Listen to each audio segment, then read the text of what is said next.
23 minutes after the top of the hour, President Obama announcing all 40,000 U.S. troops in Iraq will be coming home before Christmas, coupled with his promise to draw down troops in Afghanistan. Will this shift the balance of power in the Mideast then, and leave the region more unstable?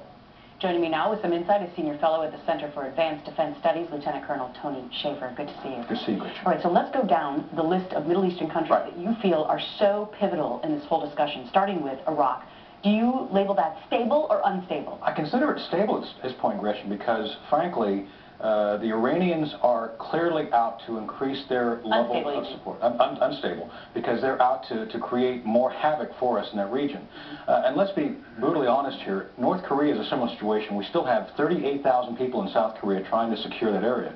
So the idea of leaving at the very time that the Iranians are actually doing things to be provocative, to include, some would argue, the assassination plan for the Saudi ambassador in Washington, you've got to look at this and try to understand why it's important to maintain strength there, and I don't think we're doing that adequately. Okay, let's look at a usual U.S. friend, Saudi Arabia. Stable or unstable? It's stable, but not helpful. Don't forget that the Saudi royal family now is in this quasi-succession twilight zone, because the prince who was supposed to be the new king died before the king did.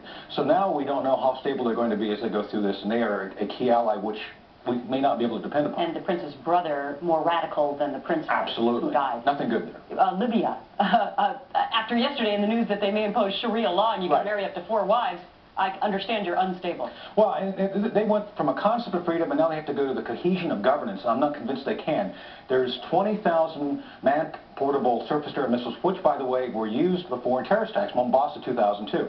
And plus, you have to look at the fact that there's 41 separate tribes now armed, all are armed, and a lot of them have bad attitudes about what's happened over the past 42 years.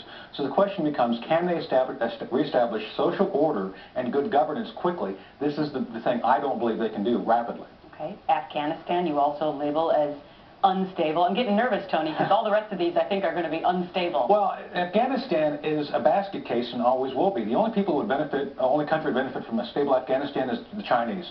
Let me just talk about this in human terms. Sgt Paul Rivera died there 2 days ago. His family said I could talk about him. He was a military police officer.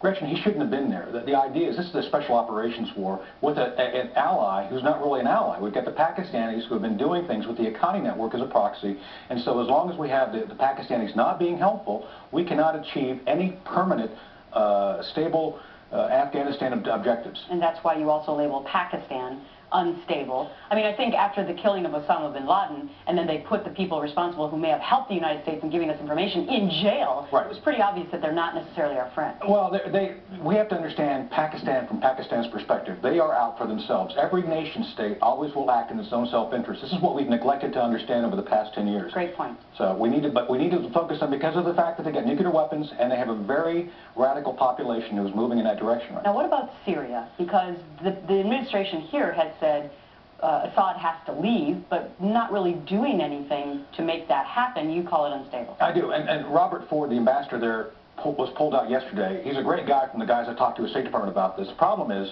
we don't have a credible sort of issues, deterrence against them. The Libya thing was kind of left-handed. If you look what we do here in Libya, but leading from behind is not helping in Syria, because Syrians look at us and say, what are you going to do to us? And so that's why the ambassador, who's been trying to speak out to support the uprisings, has been the one who's been physically threatened by the regime. So that, to me, is telling me that the Syrians are not taking what we're saying seriously at this point. One stable country out of 6 this morning. That's right. All right, we should feel a little uneasy about the situation there. Lieutenant Colonel Tony Shaffer, always good to see you. All right, thank you. Coming to